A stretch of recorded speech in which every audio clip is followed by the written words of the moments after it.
Assalamualaikum warahmatullahi wabarakatuh. Waalaikumsalam warahmatullahi wabarakatuh. Bismillahirrahmanirrahim. Baik pemirsa sekalian, saat ini saya sedang berada di Kediaman.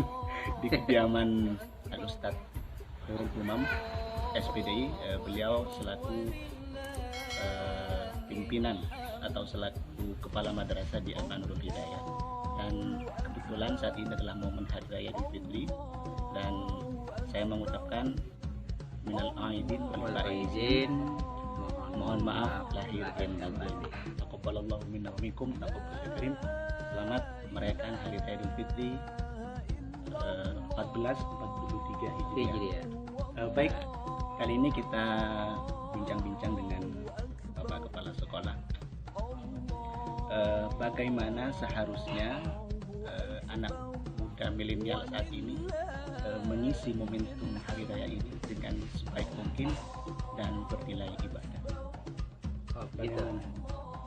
Ya, artinya kan pemuda sekarang itu ya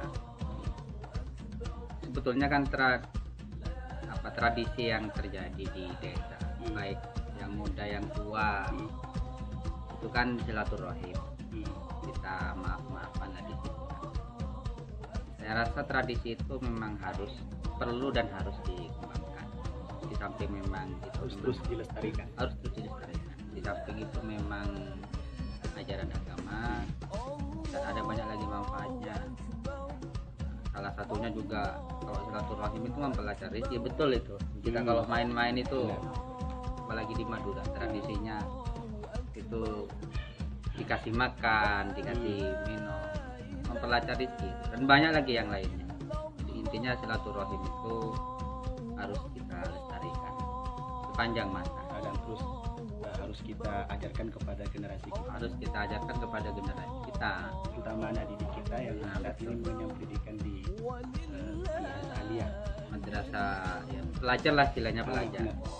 Jadi jangan sampai ada siswa, ada anak muda atau pemudi yang itu lepas dari perhatian ini. Benar. Nah contohnya ini sekarang kan Hari Raya Ketupat gitu kan ya. Hari Raya ke-7 ya. Hari Raya ke-7 Dari Hari Raya Idul Fitri. dari Hari Raya Idul Fitri. Biasanya kan diistilahkan kalau di Madura itu telasan topak. Nah jangan sampai kemudian pemuda itu dibiasakan. Nah ini penting. Kalau di telasan atau hari raya yang kayak sekarang ini, jalan-jalan ke Pantai Lombang, kemudian ke Pantai Selopeng, dan itu nggak jelas tujuannya apa. Manfaatnya juga nggak jelas. Bahkan kadang-kadang bisa jadi di sana itu tidak diisi dengan kegiatan yang positif. Nah, saya rasa ketimbang melakukan hal itu ya kita harus berjuang. Bagaimana program-program semacam itu dikembangkan menjadi positif. Nggak apa-apa misalkan ke Pantai Lombang, nggak apa-apa jalan-jalan ke Pantai Selopeng, tapi ya di sana kan disediakan semacam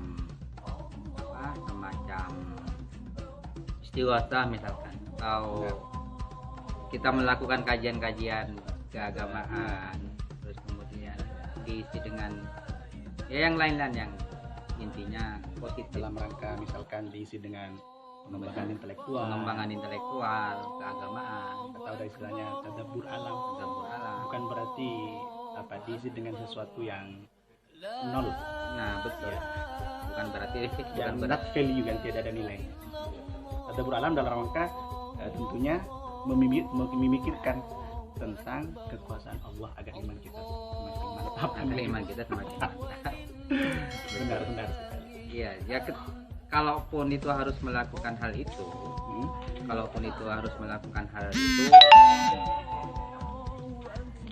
artinya melakukan dia jalan-jalan ke Selopeng atau ke Pantai Lombang dengan tujuan yang nggak jelas, yang nggak ada perlu manfaatnya. diketahui pemirsa bahwa Selopeng dan Lombang ini adalah dua tempat wisata monumental di Kabupaten Sumedang. Ini biasanya menjadi tempat yang sering dikunjungi, terutama pada momen Hari Raya Ketupat pada saat ini. Ya. Ya toh walaupun misalkan harus melakukan hal itu harus ke Lombang, harus ke Selopeng dengan tujuan yang gak jelas, yang gak ada manfaat. Ya lebih baik kita harus menciptakan program yang bagaimana masyarakat itu terjun kepada program kita, itu harus menilai positif. Harus menilai positif.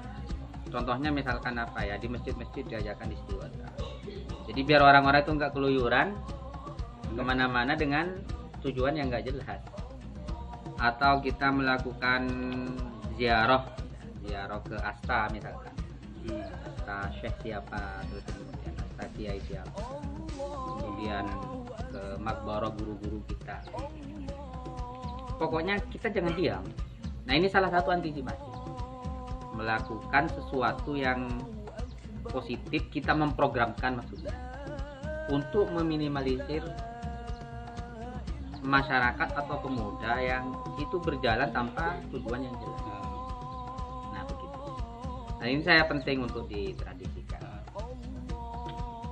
Dan terus juga ya tentunya juga ya kalau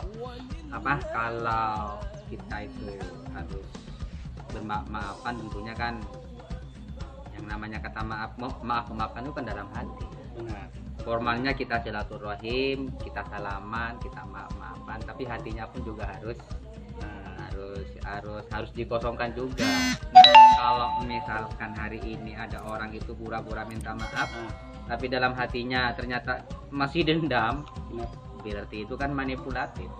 Berarti itu tidak serius. Berarti itu tidak hanya serius. Omong kosong. Hanya omong kosong. Oke, begini barangkali Bapak.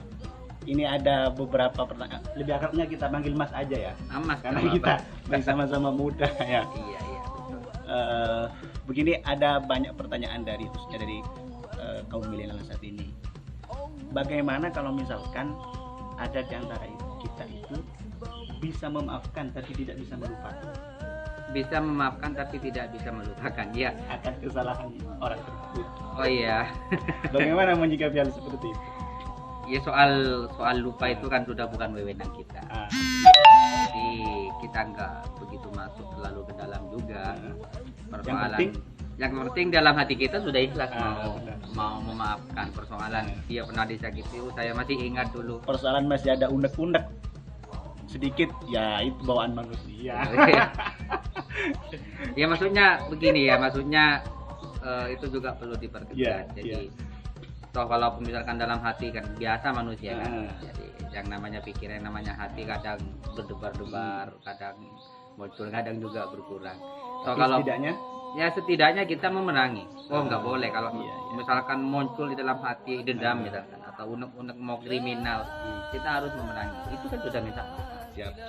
Jadi kita tidak boleh melampiaskan, dan itu juga masuk kepada nafsu juga kalau kita sampai melakukan tindakan aksi gitu. Ya itu barangkali pemirsa dimanapun Anda berada, bahwa poin penting dari bincang-bincang kali ini pertama adalah khusus bagi generasi muda dan lebih spektrum yang lebih luas lagi bagi kalangan. Saya pakai kaos nggak apa-apa. Yang penting sopan. Yang penting sopan.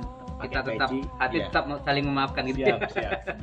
Jadi poin pentingnya adalah khusus bagi kalangan muda, isilah momentum Hari Raya Idul Fitri ini dengan hal-hal yang positif. Ya, apa salah satunya seperti misalkan bersilaturahim kepada sanak famili, kepada kerabat terdekat, dan kepada teman-teman. Dan kalau misalkan terpaksa harus jalan-jalan, ya maka berjalan-jalanlah di jalan Allah. Di jalan. jangan tersesat di jalan ya. Jangan tersesat. Iya, seperti tadi misalnya istighosah, boleh nggak istighosah, mengadakan diskusi yang dalam intinya adalah pengembangan pendidikan dan intelektual dan sebagainya. Yaitu barangkali sampai ketemu di channel berikutnya. Jangan lupa like, comment, and subscribe.